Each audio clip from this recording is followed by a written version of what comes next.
नमस्कार दोस्तों, स्वागत है आप सभी का भारत के सबसे बड़े ऑनलाइन चैनल अनअकैडमी पर और भारत के सबसे बड़े ऑनलाइन चैनल अनअकैडमी के लेट्स क्रैक यूपी एग्जाम पर जुड़े हैं। इस समय शाम को 4 बज चुका है और समय है ज्योग्राफी यानी कि भूगोल, जहां हम लोग विगत 15 वर्ष के अति महत्वपूर्ण प्रश्नों की चर्चा कर रहे हैं और इस उम्मीद के साथ चर्चा कर रहे हैं कि आपकी जो आगामी परीक्षा है, जो कि आपकी उत्तर प्रदेश लोक सेवा आयोग या उत्तर प्रदेश में होने वाली जो भी परीक्षा है, चाहे आर ओ या आर ओ का परीक्षा या पेट एग्जाम है, कहीं भी आपको ये जो क्लास है वो काफ़ी ज़्यादा हेल्पफुल रहेगी। तो सभी लोग फटाफट ऑनलाइन आ जाइए और अपने सारे फ्रेंड्स के साथ जो है वो क्लासेस को शेयर भी कर दीजिए कि वो भी इस क्लास का लाभ उठा सके। तो अपने सारे मित्रों के साथ जो है वो क्लास को शेयर कर दीजिए, इस सारे जो है वो क्लास का लाभ उठा पाएँ, सभी को क्लासेस के बारे में जानकारी हो जाए। ठीक है, तो स्टार्ट करते हैं दोस्तों सेशन को। फटाफट सभी लोग जुड़ जाइए और फटाफट सभी लोग जो है अपने फ्रेंड्स के साथ क्लास को शेयर कर दीजिए। ठीक है, आई होप कि सभी को जो है वो वीडियो जो है वो क्लियर नजर आ रही होगी, है ना।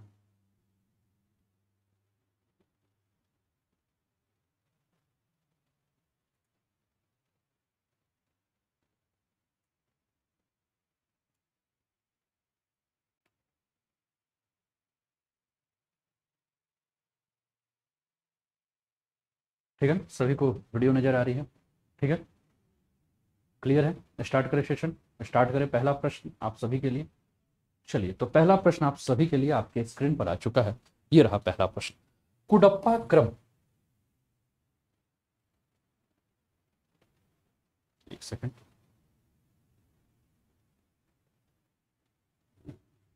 चलिए, कुडप्पा क्रम के सेल संबंधित हैं आर्कियन समूह से, द्रविडियन समूह से, आर्यन समूह से या पुराण समूह से। आपको बताना है कि राइट आंसर क्या है, ए, बी, सी या डी। सुषमा, और फटाफट शेयर कर दीजिए जितने भी आपके फ्रेंड लिस्ट हैं, जितने भी चैनल पे, जितने भी ग्रुप पे आप लोग जुड़े हुए हैं, सभी जगह जो है शेयर कर दीजिए कि सभी जो है इसका लाभ उठा सके। ठीक है ना। ऋतु, विश्वकर्मा, प्रदीप, सभी का स्वागत, सभी का अभिनंदन। पहला प्रश्न आपके स्क्रीन पर है, कुडप्पा क्रम के सेल संबंधित, और बहुत इंपॉर्टेंट क्वेश्चन है जिस पर हम चर्चा कर रहे हैं। और आप लोग जानते हो कि जब एग्जाम पास आ जाता है तो हम क्या करते हैं, उन सारे इंपॉर्टेंट क्वेश्चन पर चर्चा करते हैं जिसके चांसेस आपके एग्जाम में आने के बढ़ जाते हैं, है ना। तो इन सारे इंपॉर्टेंट क्वेश्चन पर हम चर्चा कर रहे हैं, है ना। तो सभी स्टूडेंट जो है वो क्लासेस को ज्वाइन कर लें, क्योंकि मैं फिर से इस बात को कह रहा हूँ, पिछले बार भी आपने देखा था कि लास्ट 10 दिन में हमने जिस टॉपिक पर चर्चा की थी, जिन क्वेश्चन पे चर्चा किए थे, वहां से प्रश्न ज्यादा देखने को आए थे, और जिसके चलते ही आप लोग कहते थे कि आयोग तो प्रश्न वही बनाते हैं जो अनूप सर पढ़ाते हैं, है ना। तो आयोग ने, ठीक है, तो इस समय क्लास को मिस मत कीजिए। धड़ाधड़ जो क्लासेस चल रही हैं इन सभी का लाभ उठाइए और फटाफट जुड़ जाइए। सभी लोग ज्वाइन कर लीजिए, चाहे आप 24 तारीख का एग्जाम दे रहे हैं, चाहे आर ओ का एग्जाम दे रहे हैं या अगले बार भी एग्जाम देंगे, तो एक बार अपना तैयारी देख लीजिए, एक बार देख लीजिए, क्वेश्चन को समझ लीजिए इस प्रश्नों के माध्यम से। ठीक है,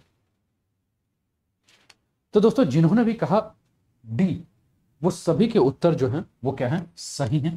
पुराण समूह जो है वो आपका राइट है, राइट आंसर है। डी जो है आपका राइट आंसर है। कुडप्पा क्रम के चट्टानों के बारे में बात करें दोस्तों, तो इसका जो नामकरण हुआ है, वो नामकरण जो है वो आंध्र प्रदेश, ठीक है ना, मैं आंध्र प्रदेश का जो कुडप्पा क्षेत्र है, ठीक है ना, ठीक है ना, आंध्र प्रदेश का जो कुडप्पा जिला है उसके नाम पर किया गया है। और ये जो चट्टाने हैं, ये चट्टाने किस प्रकार से हैं, ये चट्टाने जो हैं वो अर्धचंद्रकार शेप में जो है, ठीक है ना, किस शेप में, अर्धचंद्रकार आकार में जो है वो क्या है, इनका विस्तार है, अर्धचंद्रकार शेप में जो है यह विस्तृत है।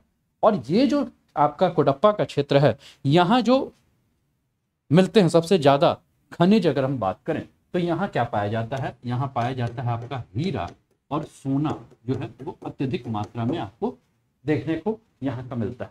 आंध्र प्रदेश के अलावा अगर हम बात करें तो ये चट्टाने जो हैं वो कहाँ देखने को मिलेंगी, ठीक है ना। कुडप्पा क्रम की चट्टाने, अगर आपसे प्रश्न पूछे कि आंध्र प्रदेश के अलावा ये कुडप्पा क्रम की चट्टाने कहाँ देखने को मिलेगी, तो आंध्र प्रदेश के अलावा एकदम दिमाग में जोर डाल दीजिए कि इसके अलावा ये चट्टाने मिलेंगी आपकी मध्य प्रदेश में, राजस्थान में, है ना, कहाँ? मध्य प्रदेश, राजस्थान, कर्नाटक और तमिलनाडु में आपको कुडप्पा क्रम की जो चट्टाने हैं कर्नाटका और तमिलनाडु, यहाँ आपको ये इस क्रम की चट्टाने जो है वो देखने को मिलेंगी। ठीक है ना? तो इसको आप दिमाग में नोट कर लीजिए, मन करे तो स्क्रीनशॉट ले लीजिए कि आपको बना रहे दिमाग में। ठीक है ना? चलिए अगला प्रश्न है, सूची 1 को सूची 2 से सम्मिलित कीजिए तथा नीचे दिए गए पुट से चुनिए। एक सूची 1 में क्या है? स्थल का रूप है और सूची 2 में क्या है? अपर्दन अभिकर्ता है। जलज गर्तिका, घोल रंध्र, स्टैग और टैफोनी। अपर्दन अभिकर्ता में क्या है? भूमिगत जल, समुद्री जल, वायु और नदी। आपको बताना है कि राइट आंसर क्या है, ए, बी, सी या डी, है ना? फटाफट आपको बताना है कि राइट आंसर क्या है। ठीक है ना? अति महत्वपूर्ण प्रश्न, एग्जाम से पहले हम चर्चा कर रहे हैं और इस उम्मीद के साथ चर्चा नहीं, इस विश्वास के साथ, यहाँ उम्मीद से ज्यादा क्या है? विश्वास है। इस विश्वास के साथ चर्चा कर रहे हैं कि आपके अपकमिंग एग्जाम में यहां से क्वेश्चन आपको देखने को मिलेंगे। ठीक है?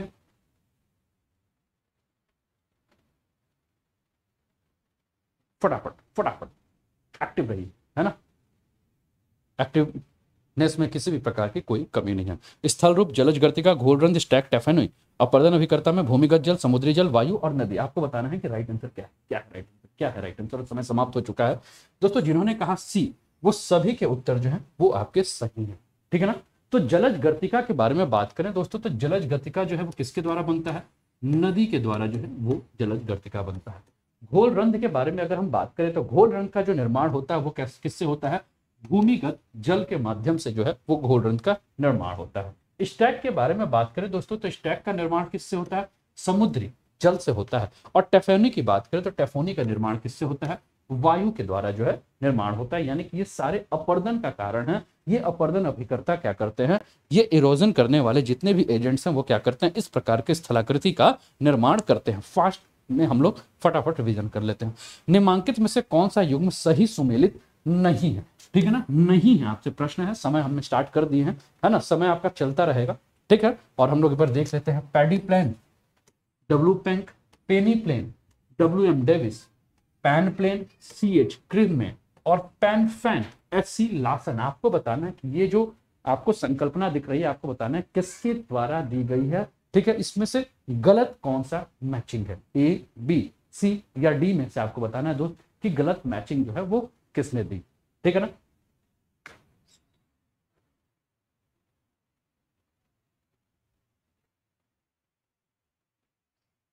निम्नांकित में से कौन सा युग्म सही सुमेलित नहीं है? Pediplain, peneplain, panplain और पैन प्लेन। एक तरफ है W Penck, W M Davis, C H Crickmay और एस सी लासन। आपको बताना, देखिए समय समाप्त हो चुका है दोस्तों। जिन्होंने कहा ए, पैडी प्लेन, डब्ल्यू पिंक का जो नाम दिया हुआ है ये आपका जो है वो गलत है। डब्ल्यू पिंक की जगह पे पैडी प्लेन में कौन होगा? इनके जगह पे होंगे एल सी किंग। तो एल सी किंग के द्वारा जो है ये संकल्पना दी गई है आपकी, किसकी? पैडी प्लेन की संकल्पना जो है, इसका प्रतिपादन किसके द्वारा किया गया है? एल सी किंग के द्वारा किया गया है। अगला प्रश्न, निम्नांकित ज्वालामुखी किसे भूमध्य सागर का प्रकाश स्तंभ कहते हैं? स्ट्राम्बोली, कैटोपॉक्सी, विशुवियस और एल्बुर्स। आपको बताना है दोस्तों कि राइट आंसर क्या है? ए, बी, सी या डी। ठीक है ना? प्रश्न आपके स्क्रीन पर है। निम्नांकित ज्वालामुखी में से किसे भूमध्य सागर का प्रकाश स्तंभ कहते हैं? स्ट्राम्बोली, कैटोपॉक्सी, विशुवियस और एल्बुर्स। समय आपका फटाफट फटाफट चल रहा है। ठीक है ना? तो जो भी जोड़ रहे हैं लाइक कर दीजिए क्लास को, अपने सारे फ्रेंड्स के साथ जो है क्लास को शेयर कर दीजिए। ठीक है ना? और दोस्तों बहुत कुछ परिवर्तन होने वाला, बहुत कुछ नए तरीके से आपको देखने को मिलेगा। मेरी आगामी जो भी कक्षाएं होंगी, ठीक है ना, यूट्यूब पे तो आपको चेंज देखने को मिलेगा 24 अक्टूबर को जब यूपी पीसीएस का एग्जाम हो जाएगा उसके बाद। ठीक है? लेकिन करंट अफेयर्स की क्लासेस में आपको 1-2 दिन के अंदर परिवर्तन देखने को मिलेगा। करंट अफेयर्स की क्लास के तरीके में आपको परिवर्तन देखने को मिलेगा। करंट अफेयर्स की क्लास के बहुत सारी चीजों में आपको परिवर्तन देखने को मिलेगा। लेकिन इसके अलावा अगर हम बात करें दोस्तों, तो अनअकैडमी का जो स्पेशल सेशन है उस पर भी आपको परिवर्तन देखने को मिलेगा। उस पर आपको और सारे सब्जेक्ट्स को लेकर मैं उतरूंगा, आपको सब बताऊंगा कैसे कैसे सब्जेक्ट्स लेकर उतरूंगा और कैसे फाउंडेशन क्लासेस जो है वो फ्री में मैं आप लोग को पढ़ाऊंगा। कहाँ? स्पेशल सेशन में। वो सारे बारे में जानकारी भी मैं आपको दूंगा। तो यहाँ दोस्तों जिन्होंने भी कहा आपके सभी के स्क्रीन पर, ठीक है ना, तो जिन्होंने भी, ठीक है ना, जिन्होंने भी कहा स्ट्रॉम्बोली, वो सभी के उत्तर जो हैं वो आपके सही हैं। ठीक है ना? अर्थिंग कभी कभी आ जा रहा है तो, ठीक है ना?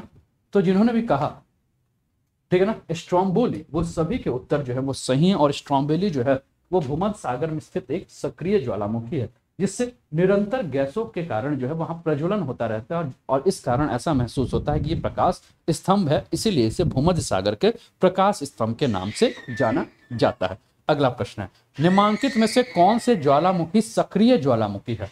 अकांकागुआ, एटना, फ्यूजियामा या वेसुवियस? आपको बताना है इसमें कि सक्रिय ज्वालामुखी कौन सा है दोस्तों, है ना। प्रश्न आपके स्क्रीन पर है, समय स्टार्ट हो चुका है, ठीक है ना। आपको क्या बताना है कि इसमें सक्रिय ज्वालामुखी कौन सा है?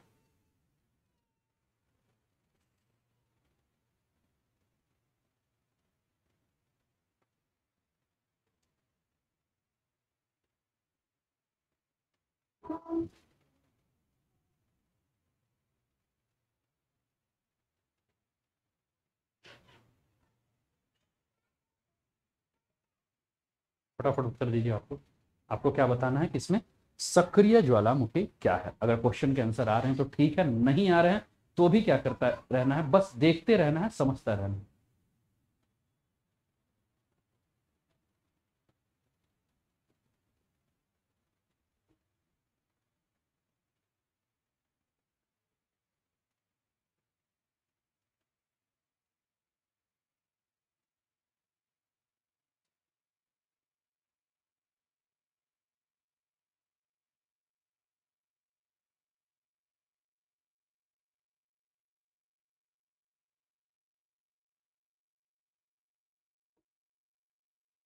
ठीक है, समय समाप्त हो चुका है ना।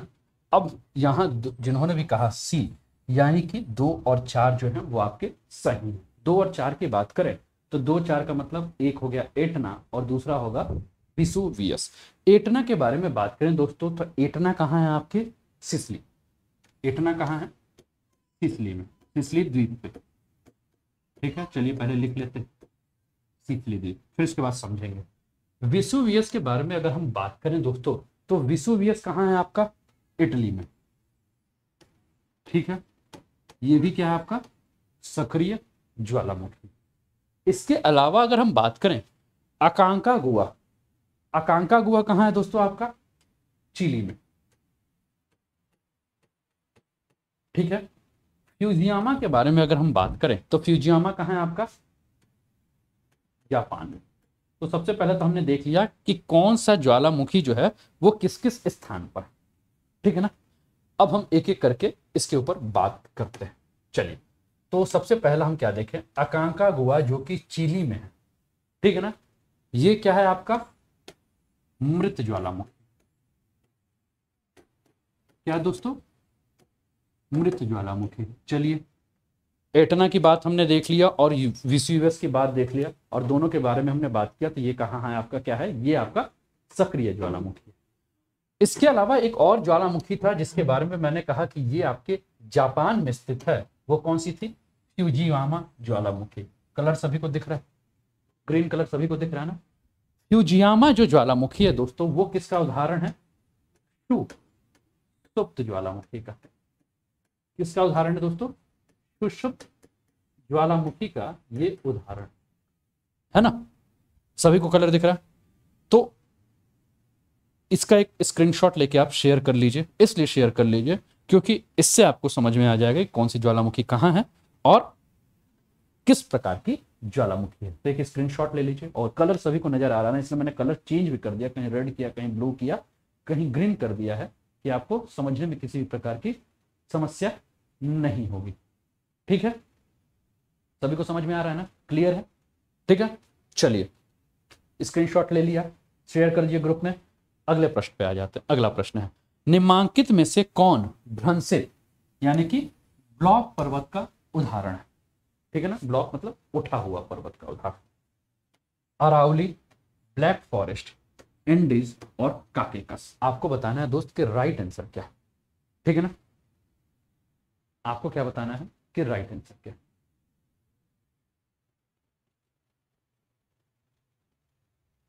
ठीक है ना, इसके अलावा हम देखेंगे कि विश्व के और कौन कौन से प्रमुख ब्लॉक पर्वत हैं उसके बारे में भी हम देखेंगे, लेकिन अभी हम इसमें देखेंगे कि कौन कौन से ब्लॉक पर्वत हैं। इसके अलावा विश्व के जो प्रमुख ब्लॉक पर्वत होंगे उनका भी हम क्या करेंगे, उसके बारे में डिटेल में हम नोट कर लेंगे और उसको आप लोग क्या कीजिएगा, कि नोट करने के बाद अपने स्क्रीनशॉट ले लीजिएगा, कॉपी में नोट कर लीजिएगा, जहां भी कर रहा है। और कैसा लग रहा है ये सेशन, ये बताइए। ज्योग्राफी का ये परिवर्तन आप लोग को कैसा लग रहा है? प्रदीप, रितु, सुषमा और जो भी स्टूडेंट ऑनलाइन है।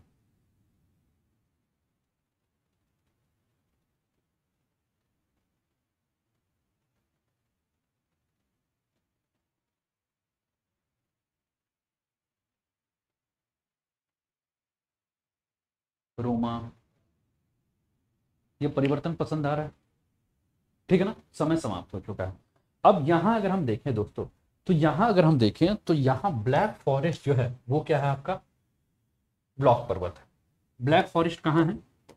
जर्मनी में। कहां है ब्लैक फॉरेस्ट? जर्मनी में। ठीक है, तो इसके अलावा और भी जो जो आपके फॉरेस्ट हैं जो ब्लॉक पर्वत के उदाहरण हैं वो कौन कौन से हैं? भारत में अगर हम बात करें तो भारत में अगर हम बात कर रहे हैं तो भारत में ब्लॉक पर्वत का उदाहरण कौन सा है? सतपुड़ा। ठीक है ना, भारत में ब्लॉक पर्वत का जो उदाहरण है वो क्या है आपका? सतपुड़ा है। ठीक है ना। फ्रांस में ब्लॉक पर्वत का उदाहरण जो है उसका नाम क्या है? वास जेज। कहां है? फ्रांस में। ठीक है। और एक ब्लॉक पर्वत है आपका यूएसए में, ये प्रमुख ब्लॉक पर्वत है जिसके बारे में मैं आपको बता रहा हूं। ये जो है वासाज रेंज, इसका नाम क्या नाम है? वासाज रेंज। ठीक है ना, ये कहां है आपका? यूएसए में। ठीक है ना, तो ये आपके ब्लॉक पर्वत हैं जो कि विश्व के प्रमुख ब्लॉक पर्वत। ठीक है, स्क्रीनशॉट लेना है फटाक से ले लीजिए, स्क्रीनशॉट लेना है फटाक से ले लीजिए।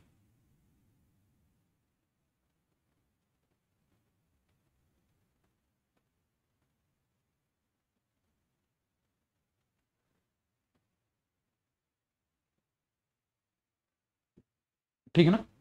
चलिए, पहले क्या होता था कि जब हम एमसीक्यू कर रहे थे तो उसके बाद ये क्वेश्चन, उसके बाद एक्सप्लेनेशन का स्लाइड लेके आओ और एक्सप्लेनेशन की साइड पे फिर उसके बाद एक एक पढ़ो।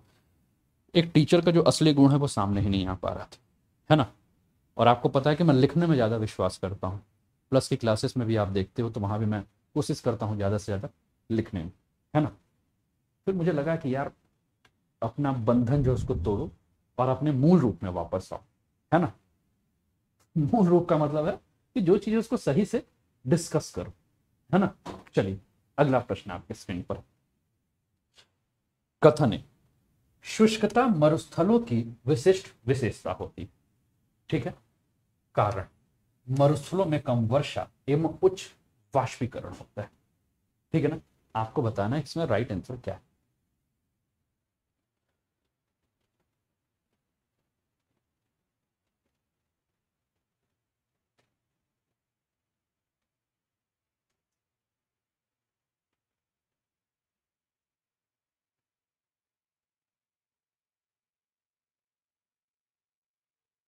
शुष्कता मरुस्थलों की विशिष्ट विशेषता होती है। तो उसका मतलब एरिडनेस। शुष्कता अगर हिंदी में ना समझ में आए, कोई इंग्लिश मीडियम का, एरिड। ठीक है ना। और समय समाप्त। तो दोस्तों जिन्होंने कहा ए कि ए आर दोनों सही हैं और आर ए की सही व्याख्या करता है, बिल्कुल सही है ना। हम क्या देखते हैं, ए जो है वो आपका राइट आंसर। मरुस्थल में हम क्या देखते हैं कि वर्षा क्या होती है? कम होती है, लेकिन वाष्पीकरण का दर जो होता है वो काफी ज्यादा होता है। क्यों? क्योंकि तापमान जो बहुत ज्यादा होता है। ठीक है ना। तो शुष्कता जो है, एरिडनेस जो है, ड्राइनेस जो है, वो क्या है? आपके मरुस्थलों की विशेषता है, विशिष्ट विशेषता है। ठीक है, तो ए जिन्होंने भी कहा वो सभी के उत्तर जो है वो सही। अगला प्रश्न, निम्नांकित में से कौन एक सही सुमेलित है? रोसबी तरंग, जेट स्ट्रीम, एल नीनो, प्रबल मानसून, सूचकांक चक्र, वाकर परिसंचरण, हैडली कोशिका, मध्य अक्षांशीय कोशिका। आपको बताना है कि इसमें सुमेलित कौन सा है। ठीक है ना, समय आपका शुरू हो चुका है।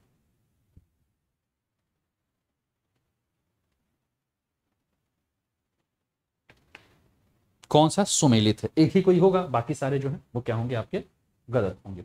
ठीक है ना। अच्छा, एक चीज आप थोड़ा सा, आप लोग अपना हाथ जो है वो थोड़ा फास्ट रखिएगा, हाथ इसलिए फास्ट रखिएगा, ठीक है ना, कि जैसे ही किसी क्वेश्चन को अगर मैं समझाना शुरू कर दूं कि इसका ऐसा होगा, इसका ऐसा होगा, ये होगा, तो उसका तुरंत स्क्रीनशॉट ले लिया कीजिएगा, है ना। इसका क्या कीजिएगा, तुरंत स्क्रीनशॉट ले लीजिएगा, है ना।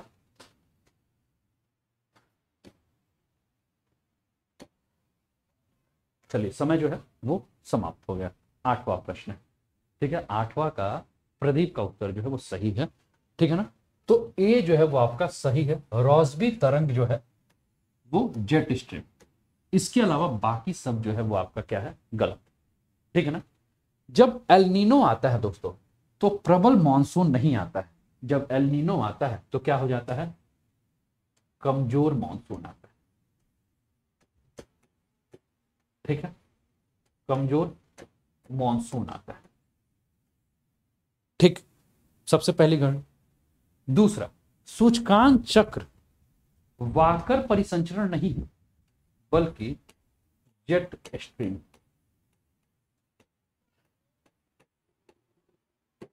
ठीक है।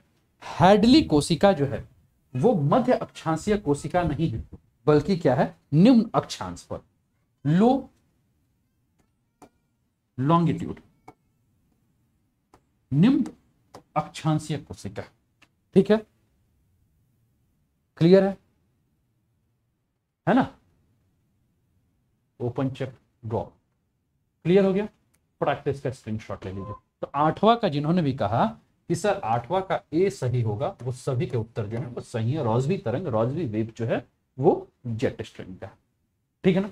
आगे बढ़े, ले लिया स्क्रीनशॉट, शेयर कर दिया। याद रहेगा सभी को कि रोसबी जेट स्ट्रीम, एल नीनो मतलब कमजोर मानसून, सूचकांक चक्र जेट स्ट्रीम, और हैडली कोशिका जो है वो निम्न अक्षांशीय कोशिका होगी, ठीक है। चलो भैया आगे बढ़ते हैं। अगला प्रश्न, निम्नांकित परतों में से कौन सी परत 300 मीटर से लेकर 1000 मीटर की गहराई मंडल में सागरीय जल के घनत्व में त्वरित परिवर्तन को इंगित करती है? हेलोक्लाइन, थर्मोक्लाइन, पाइक्लोक्लाइन और इकोक्लाइन। आपको बताना है दोस्त कि राइट आंसर क्या है।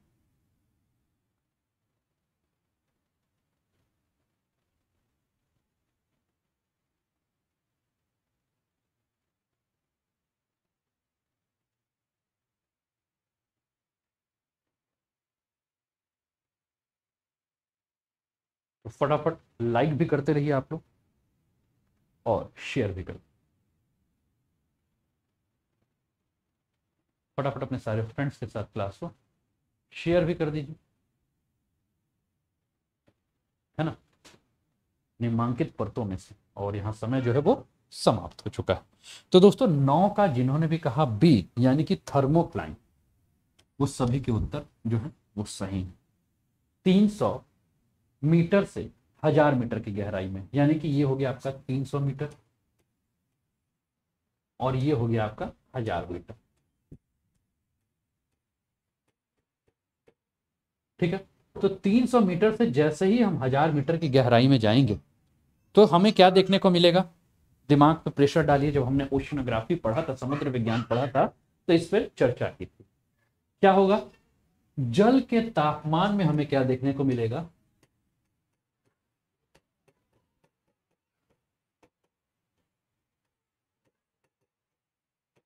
कमी देखने को मिलेगी, ठीक है ना। और ये जो कमी होगी वो काफी तेज गति से कमी होगी, ठीक है। अब जल के तापमान में कमी यानी कि पानी क्या होगा, ठंडा होगा, और पानी जैसे ठंडा होगा, ठीक है ना, तो क्या होगा, घनत्व जो है बढ़ेगा, ठीक है। तो यहां मेन जो है वो क्या है, तापमान में परिवर्तन।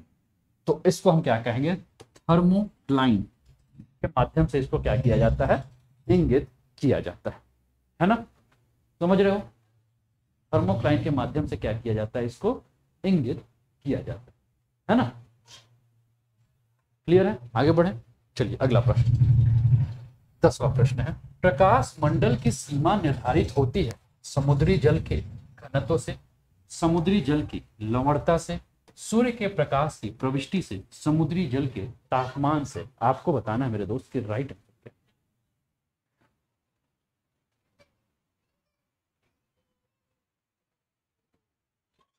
प्रकाश मंडल की सीमा निर्धारित होती है।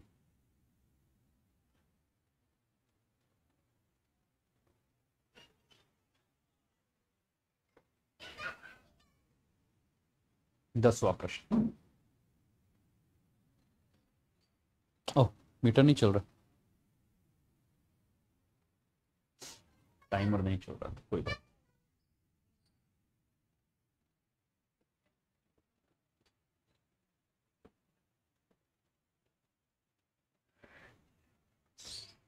कैसे लग रहे हैं प्रश्न आप लोग को? एंजॉय कर रहे हैं आप लोग प्रश्नों को? कॉन्सेप्ट बेस है, फैक्चुअल नहीं है। उत्तर प्रदेश लोक सेवा आयोग के पूछे हुए प्रश्न हैं जिसमें हम चर्चा कर रहे हैं, और यहाँ आप बेहतर कर रहे हैं तो आपके एग्जाम में इसके चांसेस ज़्यादा हैं कि ये क्वेश्चन आपको जब वहाँ आए तो आप बेहतर करेंगे, और इसके भी चांसेस हैं कि ये क्वेश्चन ज़्यादातर आने वाले हैं। ठीक है, समय समाप्त हो गया दोस्तों। प्रकाश मंडल, जब आपने इस नाम को सुना होगा तो आपको समुद्र विज्ञान यानी कि ओशनोग्राफी का वो टॉपिक याद आया होगा जब हमने बात किया था कि सूर्य की किरणें जब जल की गहराई में प्रविष्ट करती है तो उसको एक टर्म किया जाता है, उसको कहा जाता है प्रकाश मंडल। तो जिन्होंने कहा सी कि सूर्य के प्रकाश की प्रविष्टि कहाँ, जल मंडल में, कहाँ के जल, समुद्र मंडल, है ना। तो समुद्र के जल की जिस गहराई तक सूर्य की प्रविष्टि हो जाती है उसे क्या कहा जाता है, उसे प्रकाश मंडल जो है वो कहा जाता है। ठीक है, अगला प्रश्न। जैव ईंधन से संबंधित निम्नलिखित कथनों में कौन सही है?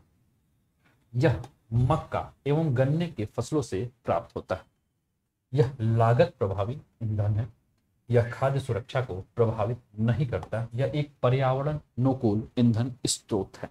आपको बताना है राइट आंसर क्या है। लाइक शेयर भी करते रहिए अगर क्लासेस पसंद आ रही हैं तो, ठीक है ना।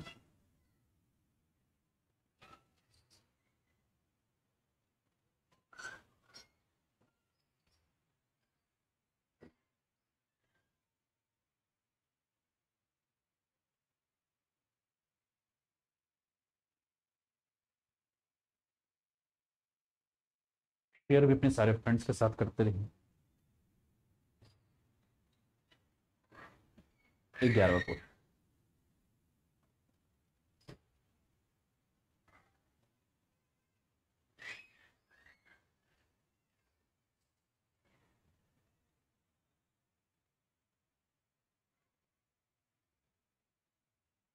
ठीक है, तो दोस्तों जिन्होंने कहा सी यानी कि पहला, ये मक्का गन्ना फसलों से प्राप्त होता है और यह पर्यावरण अनुकूल ईंधन है ना, पर्यावरण पर किसी भी प्रकार से इसका प्रभाव नहीं पड़ता, ये आपके जो है वो राइट आंसर। तो जैव ईंधन के बारे में हम बात करें तो जैव ईंधन कहाँ से पाया जाता है? मक्का से, गन्ना से, जैट्रोफा से, यहाँ से जो है वो जैव ईंधन प्राप्त होता है। ठीक है, और प्रदूषण जो है इसके द्वारा जो है नहीं होता, और इसी कारण इससे इस ईंधन को क्या कहा जाता है कि यह पर्यावरण अनुकूल ईंधन। ठीक है, अगला प्रश्न आपके स्क्रीन पर आए उसके पहले हम चर्चा करें। दोस्तों इस समय आप जुड़े हैं इंडिया के लार्जेस्ट लर्निंग प्लेटफॉर्म पे, जहां अगर आप प्लस का सब्सक्रिप्शन लेते हैं तो आपको एक्सेस करने को मिलता है अनलिमिटेड लाइव और रिकॉर्डेड कोर्सेज इंडिया के बेस्ट एजुकेटर के साथ। ठीक है, जो पे पीएससी और यूपी ट्रिपल एससी, अभी और भी प्रश्न है, थोड़ा सा अन अकेडमी के बारे में आपको जानकारी दे दें, फिर आगे के प्रश्नों पर हम आपके साथ चर्चा करते हैं। दोस्तों इसके लिए आपको करना क्या है, अन अकेडमी का लर्निंग ऐप डाउनलोड करना है। अन अकेडमी का लर्निंग ऐप डाउनलोड करने के बाद आप क्या करेंगे, अपने मोबाइल नंबर से इसे रजिस्टर कर लीजिएगा। चूज गोल में आप यूपी पीएससी जो है वो सर्च कर लीजिएगा। जैसे चूज गोल में आप यूपी पीएससी सर्च करेंगे, आपको फॉलो करने का ऑप्शन आएगा कि आप अपने मनपसंद एजुकेटर को फॉलो कीजिए। आप सभी एजुकेटर को फॉलो कर सकते हैं, हर सब्जेक्ट के एजुकेटर को। वैसे ही ज्योग्राफी, एनवायरमेंट, इकोलॉजी के लिए आप मुझे फॉलो कर सकते हैं, ठीक है ना, अनूप उपाध्याय नाम से, ज्योग्राफी और एनवायरमेंट इकोलॉजी, जिसमें यूपीएससी के और यूपीपीएससी के मेंस एग्जाम और फाउंडेशन बैच के लिए आप मुझे फॉलो कर सकते हैं। मेरी जो फ्री क्लासेस है उसको देखने के लिए आप एक रेफरल कोड जो होता है अनलॉक करने के लिए आप यूज कर सकते हैं अनूप10, जिसके माध्यम से आपको फ्री क्लासेस जो है वो देखने को मिल सकता है। अनअकैडमी का एडवांटेज क्या है, एनी टाइम एनीवेयर लाइव और रिकॉर्डेड सेशन आप देख सकते हैं। आपके पास अपॉर्चुनिटी इंडिया के बेस्ट एजुकेटर और इन्फ्लुएंसर से क्लास करने का। मल्टीपल कॉरस्पॉन्डेंस कोर्सेज कर सकते हैं, पूरा एकेडमिक कैलेंडर एक साल का आपका जो है वो रहता है, हमारी तरफ से मिल जाएगा आपको। Event like workshop, study session, master class कर सकते हैं, अनलिमिटेड क्विजेस कर सकते हैं, स्टडी मटेरियल पीडीएफ फॉर्मेट में कर सकते हैं, multiple live doubt clearing session कर सकते हैं, ठीक है। तो इनको भी आप इसका लाभ मिल सकता है। दोस्तों एक ऑप्शन है जिसको हम कहते हैं रेज हैंड ऑप्शन। कोई भी स्टूडेंट अगर क्लास करता है तो उसकी सबसे बड़ी मांग क्या होती है कि उसके जो डाउट्स हैं वो डाउट्स क्लियर हो। अगर आप ऑफलाइन क्लास पे करते हैं तो वहां आपकी क्या डिमांड होती है कि जैसे आप हाथ उठाएं, आपके एजुकेटर जो है वो देख लें कि हाँ फलाना लड़का जो है वो हाथ उठा दिया है और उसकी जो डिमांड है उस डिमांड को, जो भी इसके क्वेश्चन है, जो भी इसके डाउट है, उसको पूरा किया जाए, ठीक है। लेकिन आपने उम्मीद नहीं किया होगा कि ऑनलाइन भी इस प्रकार से आपके डाउट्स को जो है वो पूरा किया जा सकता है। इसके लिए दोस्तों अनअकैडमी ने जो है एक ऑप्शन लाया है, वो है रेज हैंड का ऑप्शन। जैसे ही आप रेज हैंड करोगे, ठीक है, आप अपने एजुकेटर से, जो आपके फेवरेट एजुकेटर हैं या जिस एजुकेटर की आप क्लास कर रहे हो, उनसे आप चैट कर सकते हैं, ऑडियो चैट, जैसे आप फोन पे बात करते हैं। और ये जो चैटिंग है ये आपके साथ साथ आपके और भी जो फ्रेंड्स हैं वो भी आपके डाउट्स को सुनते रहेंगे, उन्हें भी कुछ डाउट होगा तो वो भी रेज हैंड करके प्रश्न पूछ सकते हैं। तो कुल मिलाकर ये बहुत बड़ी बढ़िया सुविधा है, ऑफलाइन से भी बेहतर सुविधा है जिसका आप लाभ उठा सकते हैं प्लस का सब्सक्रिप्शन लेने पर, ठीक है। इसके अलावा अगर हम बात करें दोस्तों तो मेगा सब्सक्रिप्शन ऑफर है, जिसमें अगर आप 12 महीने का सब्सक्रिप्शन लेते हैं तो 3 महीने का सब्सक्रिप्शन आपको फ्री मिलता है, ठीक है। तो इस गोल्डन अपॉर्चुनिटी को लॉस मत करिए, मिस मत कीजिए। और इसके लिए जो आपको कोड यूज करना है, अनोप10 का कोड यूज करिए, ठीक है। अगर 24 महीने का सब्सक्रिप्शन लेते हैं तो 4 महीने का सब्सक्रिप्शन आपको फ्री मिलेगा। मार्गदर्शन आरओ यारो का ये फ्री मिनी कोर्स है, सफलता सीरीज है, इसका आप लाभ ले सकते हैं। बैच कोर्स में आप ऑप्शनल का बैच देख रहे हैं। इसके अलावा उन्नति का एक बैच है दोस्तों, समीक्षा अधिकारी, सहायक समीक्षा अधिकारी, इसका आप लाभ ले सकते हैं। आज से एक आपका लक्ष्य यूपीपीएससी फाउंडेशन बैच स्टार्ट हुआ है, ठीक है, जिसमें मेरे साथ जो है टोटल 13 एजुकेटर हैं। ये आपको ये पूरे एजुकेटर की लिस्ट दिख रही होगी, जिसमें वर्ल्ड ज्योग्राफी का एकदम बेसिक से जो है हम क्लास जो है वो स्टार्ट करेंगे, ठीक है ना, कल से, यानी कि 14 अक्टूबर शाम को 7 बजे से जो है मैपिंग सेक्शन के साथ, जिसमें हम लोग मैप को भी समझते चलेंगे और मैपिंग के साथ जो है इस पूरा तैयारी करेंगे। तो इसका आप लाभ उठा सकते हैं। अगर आपने प्लस का सब्सक्रिप्शन ले लिया है तो आप क्या कर लीजिए, एनरोल कर लीजिए, इस क्लास का आपको जानकारी मिल सके। नहीं लिया है तो अनूप10 के कोड के माध्यम से आप क्या कर लीजिए कि सब्सक्रिप्शन ले लीजिए। एक्सपेडिशन क्रैश कोर्स चल रहा है जो दोस्तों ये इंग्लिश मीडियम का, इसका आप लाभ उठा सकते हैं। अगर आप यूपीपीएससी और यूपी ट्रिपल एससी का सब्सक्रिप्शन लेते हैं तो आप यूपीपीएससी अपर, लोअर पीसीएस, आरओ यारो, यूपीएसआई, यूपी ट्रिपल एससी पेट, लेखपाल बी और ऑप्शन कोर्स का लाभ उठा सकते हैं। फी स्ट्रक्चर के बारे में बात करें तो 24 महीने की फी जो है वो 13,600 रुपए है, 12 महीने की फी 9,350 है, 6 महीने की फी 7,650 है, 3 महीने की फी 4,250 और 1 महीने की फी 1,700 रुपए है। लेकिन जैसे ही कोड यूज करोगे आप, जैसे कि मेरा कोड क्या है, अनूप10, इस कोड को जैसे आप लिखो यूज करोगे तो आपके फी में आपको 10% ऑफ मिल जाएगा। और 24 महीने की फी जो है वो 10% ऑफ होने के बाद 12,240 हो जाएगी, जो 13,600 था। 9,350 जो फीस थी 12 महीने की वो 8,415 हो जाएगी। 6 महीने की जो 7,650 फीस थी वो 6,885 हो जाएगी। 3 महीने की जो 4,250 थी वो 3,825 हो जाएगी। 1 महीने की जो 1,700 फीस थी वो 1,530 रुपया हो जाएगा। सुपर कॉम्बो सब्सक्रिप्शन ऑफर है दोस्तों यूपी बिहार के टॉप एजुकेटर्स के द्वारा, यूपी बिहार के कोर्स के लिए, यूपी बिहार पीएससी के लिए live classes test instructor course, जिसके 6 महीने की फी जो है वो 7,960 और 12 महीने की फी 10,620 है। लेकिन इसके लिए भी जैसे ही आप कोड यूज करोगे अनोप10, यहाँ भी आपको 10% ऑफ मिल जाएगा। बक्स बॉन्टी, अगर आपके किसी क्लास में आपको लगता है कि कोई भी एजुकेटर आपको कुछ भी इस प्रकार से बातें कर रहा है या कुछ भी ऐसा पढ़ा रहा है जिससे कि आपके धार्मिक, आपके लैंगिक, आपकी जातीय भावनाएं आहत हो रही हैं, या टीचर कुछ ऐसा पढ़ा रहा है जो कि आपको लगता है वो गलत है, तो आप क्लेम कर सकते हैं। अगर आपका क्लेम सही हो, अगर आपका कंप्लेन सही है तो अनअकैडमी आपको क्या कर देगा, प्राइज भी देगा, ठीक है। तो ये अनअकैडमी जो है इस प्रकार से, मतलब आप समझिए कि स्टूडेंट्स को ध्यान में रखते हुए सारा फ्री स्पेशल सेशन है दोस्तों। फ्री स्पेशल सेशन ज्वाइन करने के लिए अगर आपको जानकारी नहीं है कि फ्री स्पेशल कैसे ज्वाइन करें, तो आप जहां कमेंट कर रहे हैं, कमेंट सेशन में जहां आपको कमेंट दिख रहा है उसी पे आप देखिए लेट्स क्रैक यूपी एग्जाम जहां लिखा है, उसके बगल में आपको एक लिंक दिया है। उस लिंक के माध्यम से आप स्पेशल क्लास पे जा सकते हैं। जैसे स्पेशल क्लासेस, जैसे मेरी ज्योग्राफी की स्पेशल क्लासेस जो है वो 11 बजे हो रही है सुबह, इसका आप लाभ उठा सकते हैं। और रात को 9 बजे अगर हम बात करें तो इन्वायरमेंट एंड इकोलॉजी की स्पेशल क्लासेस हो रही है, इसका आप लाभ उठा सकते हैं, ठीक है। ये फ्री फॉर ऑल है। इसके लिए अनलॉक कोड आपको अनूप10 यूज करना है। स्पेशल सेशन है, फ्री फॉर ऑल है, इसके लिए कोई भी फी आपका नहीं लगेगा। तो आप अपने फ्रेंड्स के साथ भी क्लासेस का लिंक जो है वो शेयर कर सकते हैं कि वो भी इस क्लास का लाभ उठा सकें। चलिए, जो जानकारी थी वो मैंने दे दी। अब अगले प्रश्नों पे चलते हैं। आगे का प्रश्न जो है वो देखते हैं कि आगे का प्रश्न क्या है। आप सभी के स्क्रीन पर जो है वो अगला प्रश्न आ चुका है, ठीक है ना। प्रश्न को एक बार ध्यान से देख लीजिए।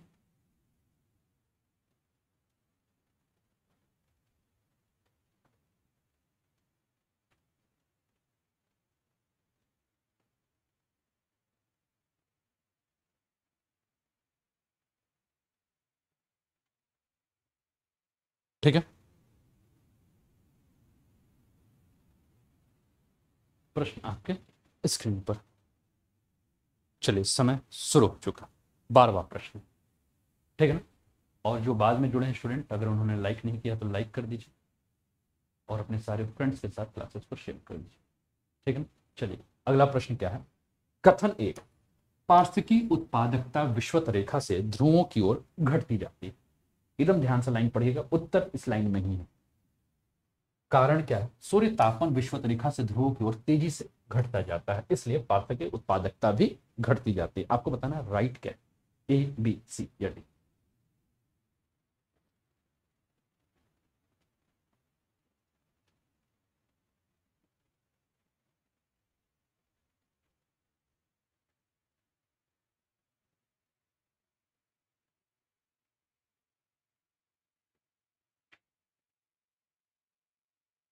चलिए, समय जो है वो समाप्त हो चुका है। दोस्तों, जिन्होंने कहा ए, वो सभी के उत्तर जो है वो सही। दोस्तों, हम जानते हैं कि सबसे ज्यादा जैव विविधता हमें कहाँ देखने को मिलती है, विश्वत रेखा के आसपास। विश्वत रेखा के पास हम क्या देखते हैं कि तापमान भी हमें सबसे ज्यादा देखने को मिलता है, और तापमान ज्यादा होने के कारण हमें वाष्पीकरण का दर भी हमें देखने को मिलता है। यहाँ हवाएं गर्म होकर संवहनीय धाराओं के रूप में ऊपर की तरफ उठती है, और दोपहर के बाद यहाँ हमें वर्षा देखने को मिलती है। जैव विविधता सबसे ज्यादा देखने को मिलती है यहाँ इस क्षेत्र में। विश्वत रेखा से जैसे जैसे हम ध्रुवों की तरफ जाते हैं तो सूर्य की किरणें जो है वो क्या होती हैं, तिरछी पड़ने लगती हैं। और सूर्य की किरणें जो तिरछी पड़ने लगती है, इससे कारण क्या होता है, सूर्य ताप में जो तेजी है वो बहुत तेज गति से अगर हम बात करें तो क्या होने लगता है, घटने लगता है, ठीक है ना। तो पहला आपका सही। अब जैसे ही सूर्य तापन विश्वत रेखा से ध्रुवों की तरफ जाने पर तेज गति से घटने लगेगा, वैसे जैव विविधता में भी हमें अंतर देखने को मिलेगा, ठीक है ना। तो आपका जो पहला है, जिन्होंने भी कहा ए, वो सभी के उत्तर जो है वो क्या है आपके सही। विकास कुमार पटेल, स्वागत। अगला प्रश्न है, संरक्षण पर्यावरण नियोजन का आधारभूत तत्व है। कथन, कारण संरक्षण तथा विकास एक दूसरे के पूरक है। आपको बताना है कि राइट आंसर क्या है, ए बी सी या डी।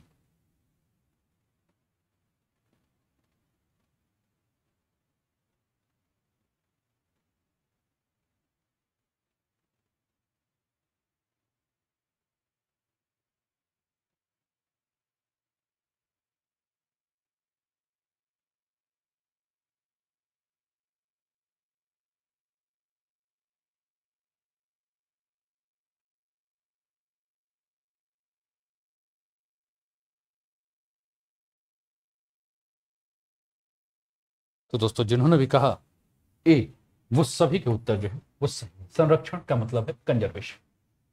दोस्तों, जब तक आप कंजर्वेशन नहीं करेंगे, है ना, तब तक आप पर्यावरण को नियोजित कैसे कर सकते हैं। तो संरक्षण जो है दोस्तों, वो पर्यावरण नियोजन का जो है वो आधारभूत तत्व है। क्योंकि संरक्षण तथा विकास की अगर हम बात करें तो दोनों एक दूसरे के पूरक हैं, और संरक्षण के बिना टिकाऊ विकास की कल्पना किसी भी प्रकार से नहीं की जा सकती है। अर्थात पहला आपका जो है वो आपका लाइन सही, और उसके जो कारण है वो भी सही है। अगला प्रश्न, निम्नलिखित में से कौन सा कथन सही नहीं है, ठीक है ना, सही नहीं। पृथ्वी पर परिचालित जीवन पारिस्थितिकी तंत्र की प्रमुख विशेषता है। स्थिर पारिस्थितिकी तंत्र के परिष्करण परिष्करण के में प्रकृति ने लाखों वर्ष लगाए हैं। पारिस्थितिकी तंत्र मुख्यतः सौर ऊर्जा के निवेश से क्रियाशील होता है। बढ़ते पोषण स्तर के साथ श्वसन दर ऊर्जा का सापेक्षित ह्रास जो है वो घटता जा रहा है। आपको बताना है कि राइट आंसर क्या है।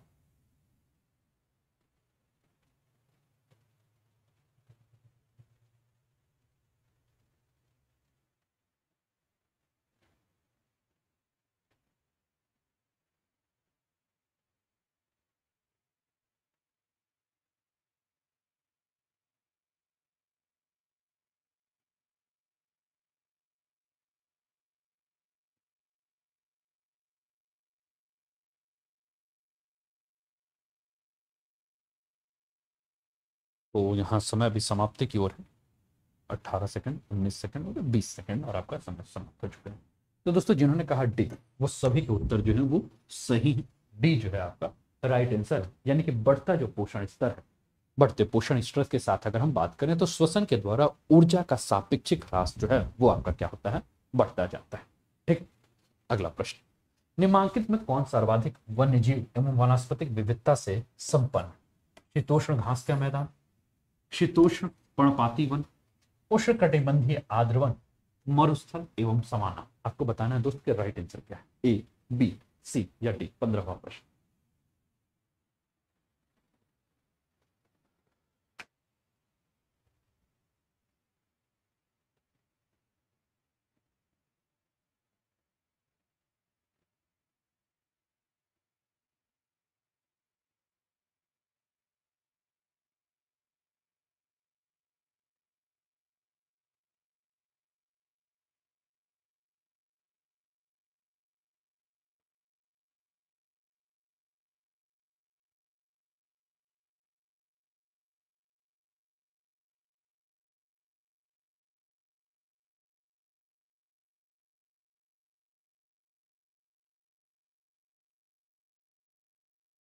तो समय जो है वो समाप्त हो गया। दोस्तों जिन्होंने कहा उष्णकटिबंधीय आर्द्र वन, वो सभी के उत्तर जो है वो सही।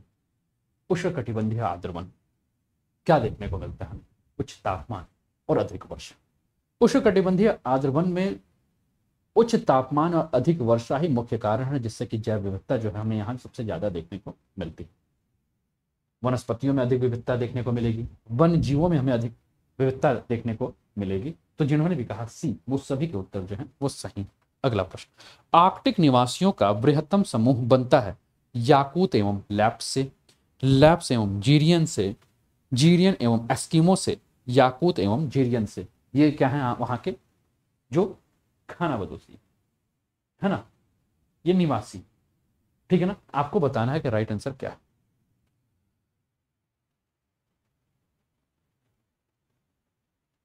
आज सवेरे आपको याद होगा कि जब ज्योग्राफी की हम एमसीक्यू का सेशन कर रहे थे तो उस समय हमने इस पर चर्चा की।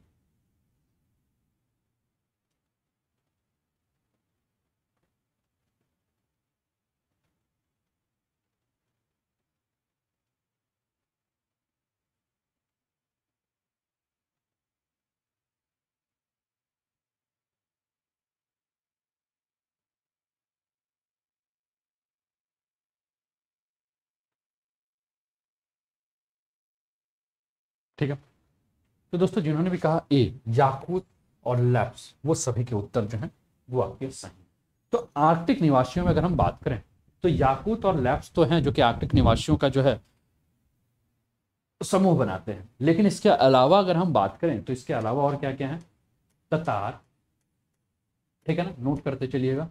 ठीक है, ततार के अलावा एस्कीमो, ठीक है, और एस्कीमो के अलावा अगर हम बात करें तो क्या है, से मोएड। ठीक है, तो इसका भी आप स्क्रीनशॉट ले सकते हैं। ठीक है ना, तो आर्कटिक निवासियों में अगर हम देखेंगे तो क्या क्या है आपका, याकूत, लैप्स, ततार, एस्किमो और सोमेड जो है ये मिलकर क्या करते हैं, यहाँ आर्कटिक निवासियों की बृहत्तम समूह को निर्माण करते हैं, बृहत्तम समूह बनाते हैं। अगला प्रश्न है, निम्नलिखित में कौन सी मृदा यथास्थानीय नहीं है, चेरनोजम, लेटराइट, जलोढ़ या चेस्टनट।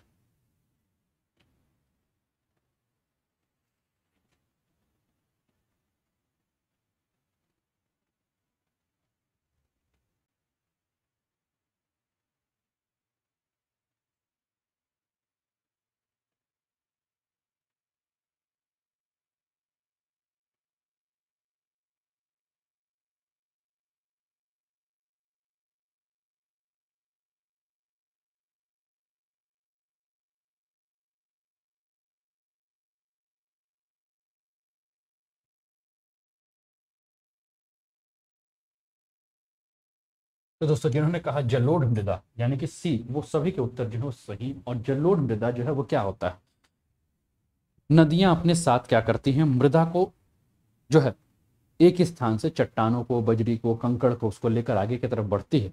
ठीक है ना, और मृदा का क्या होता है, वो जो आपके चट्टान है, कंकड़, चट्टान के जो टुकड़े हैं, कंकड़ है, बजड़ी है, वो क्या होती हैं, उनके अंदर टूट फूट होती हैं। तो जलोढ़ मृदा की अगर हम बात करें तो जलोढ़ मृदा क्या है, एक निक्षेप है, सिल्ट है, ठीक है ना। और ये स्थानीय नहीं होती हैं, ये नदी के जल के साथ साथ क्या होती हैं, प्रवाहित होती हैं, ये आपकी यथा स्थानीय नहीं। अगला प्रश्न है, परिप्रशांत पेटी सुनामी की सर्वाधिक मेघ मेघला है, कारण यह टेक्टोनिक दृष्टि से सर्वाधिक सक्रिय तथा विश्व के बड़े भूकंपों की जननी। आपको बताना है दोस्तों कि राइट आंसर क्या है।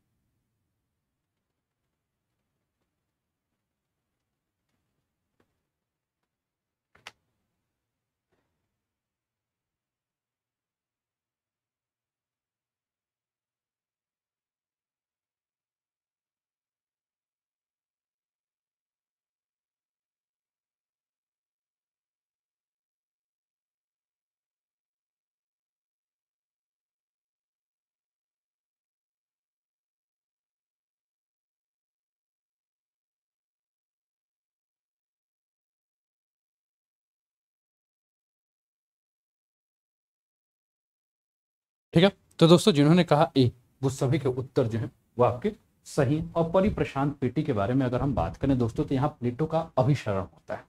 और ये अभिसरण के कारण अगर हम बात करें दोस्तों, तो यहाँ विश्व का जो सबसे ज्यादा भूकंप हमें देखने को मिलता है, सबसे ज्यादा भूकंप से प्रभावित अगर कोई क्षेत्र हमें देखने को मिलता है तो वो परिपरेशान पेटी का क्षेत्र है।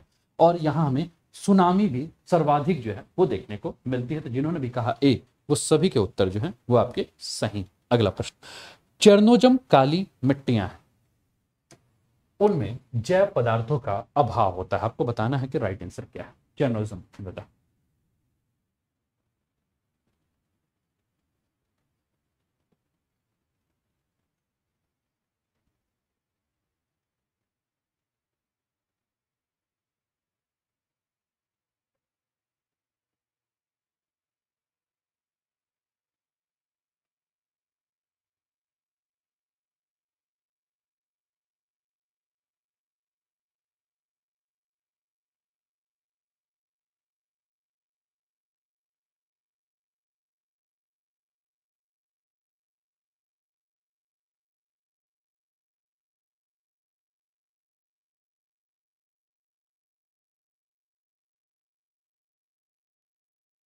ठीक है, तो दोस्तों जिन्होंने भी कहा सी, वो सभी के उत्तर जो है वो सही हैं।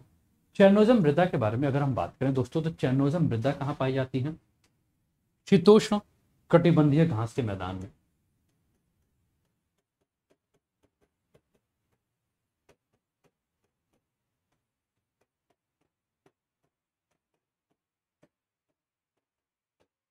ठीक है ना।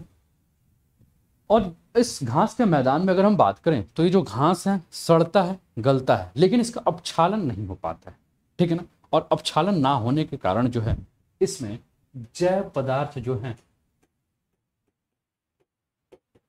यानी कि ह्यूमस की अगर मात्रा कहें तो अत्यधिक होती है। ठीक है ना, समुचित मात्रा में ह्यूमस पाए जाते हैं। ठीक है ना। और विश्व की सर्वाधिक उपजाऊ मिट्टी में से ये एक है।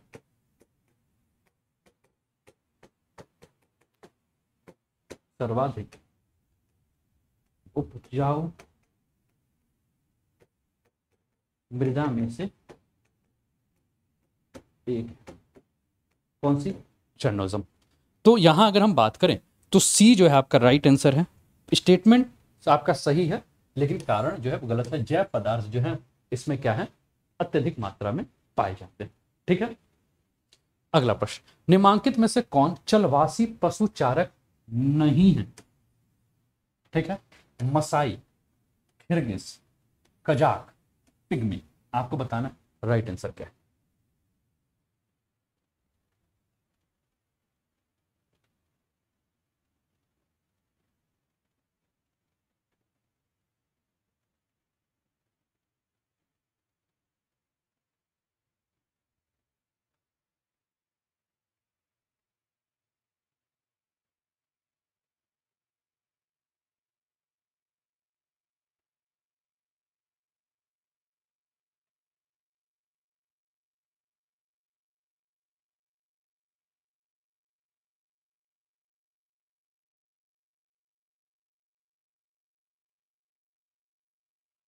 ठीक है, समय आपका जो है वो समाप्त हो गया। तो इसका जो राइट आंसर होगा प्रश्न के हिसाब से कि चलवासी पशुचारक नहीं, तो पिग्मी जो है दोस्तों वो आपके राइट आंसर है।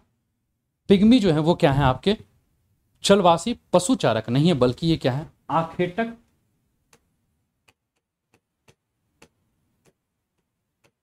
और खाद्य संग्राहक। खाद्य संग्राहक का मतलब खाद्य को संग्रहण करने वाले। ठीक है, पिग्मी जनजाति पाई कहां जाती है, तो जायरे बेसिन में।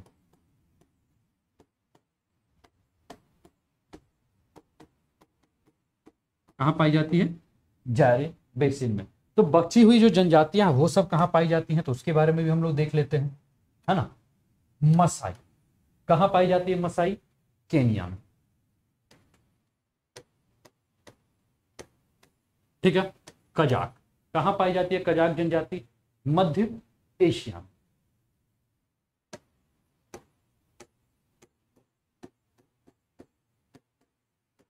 ठीक है, किर्गिज किर्गिज कहां पाई जाती है, ये भी आपके मध्य एशिया में। तो इसका स्क्रीनशॉट आप ले लीजिए, आपके लिए हेल्पफुल रहेगा, है ना। मध्य एशिया में आपको कौन सी जनजाति, किर्गिज और कजाक जो है वो आपकी मध्य एशिया की जनजाति है। तो इसका भी स्क्रीनशॉट ले लीजिए, आपके लिए ये हेल्पफुल रहेगा। स्क्रीनशॉट लेकर इसका भी आप शेयर कर सकते हैं। ठीक है,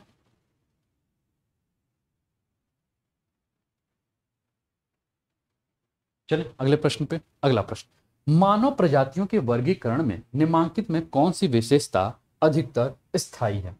नासिका सूचकांक, शीर्ष सूचकांक, बालों की संरचना, त्वचा का रंग। ह्यूमन ज्योग्राफी है सब। शीर्ष सूचकांक किसी को ना समझ में आ रहा हो तो कपाल यानी कि सर।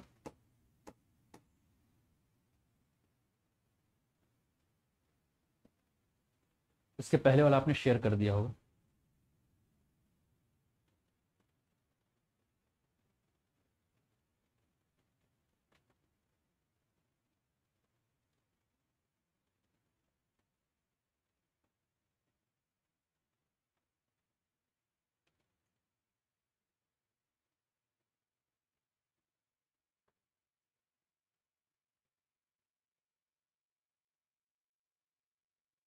तो दोस्तों जिन्होंने कहा बी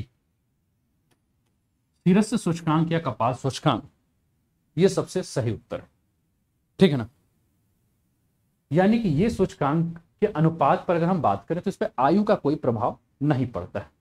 नासिका सूचकांक, बालों की संरचना और त्वचा का रंग जो है ये क्या होता है, स्थायी नहीं होता है।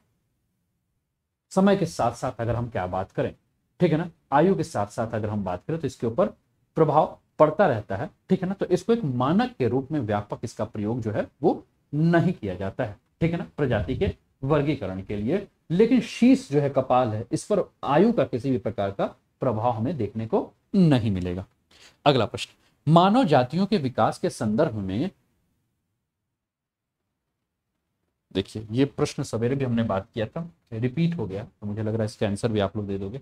मेखला तथा संस्तर सिद्धांत का प्रतिपादन किसने किया था, सी हेडन ने, एल क्रोबर ने, जे एच हट्टन ने या जी ट्रेलर ने। आपको बताना है दोस्त राइट आंसर क्या है।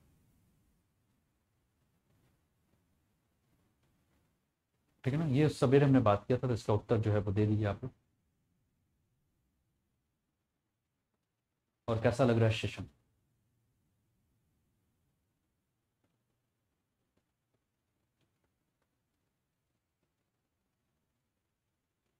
अंकित आनंद स्वागत है। कैसा लग रहा है सेशन, सेशन को आप लोग एंजॉय भी कर रहे हैं। ठीक है, सुबह हम लोगों ने इस पर बात किया था, थोड़ा सा इसको जल्दी ही खत्म। जी टेलर, और यहां जी का अर्थ क्या है, ग्रिफिथ टेलर।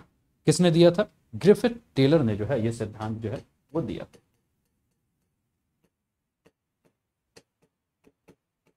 ठीक है, अगला प्रश्न आए उसके पहले यह रहा आज का टॉपिक, और उम्मीद करता हूं कि आपको पसंद आया। कैसा लगा आज का class, geography multiple choice question का क्लास, जरूर बताइए, है ना। और अगली मुलाकात रात को 9 बजे होगी, स्पेशल क्लासेस जो कि फ्री क्लासेस है, उस फ्री क्लासेस को जरूर ज्वाइन कीजिए।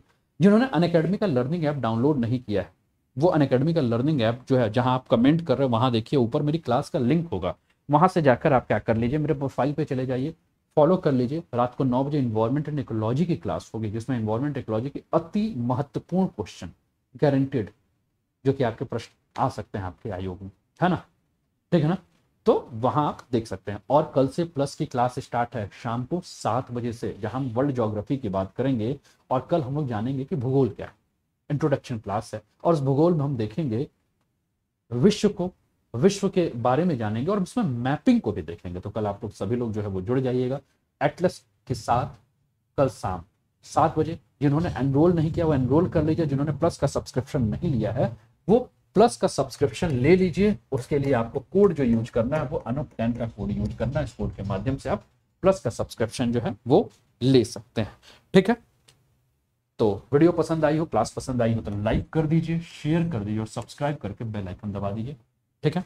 चलिए फिर मिलते हैं रात को 9 बजे, तब तक अपना ध्यान रखिए, स्वस्थ रहिए, मस्त रहिए। इसका टाइम अंकित शाम को 4 बजे है, 4:30 पे नहीं, 4 बजे है, ठीक है ना। शाम को 4 से 5 ये क्लास चलती है, ठीक है ना।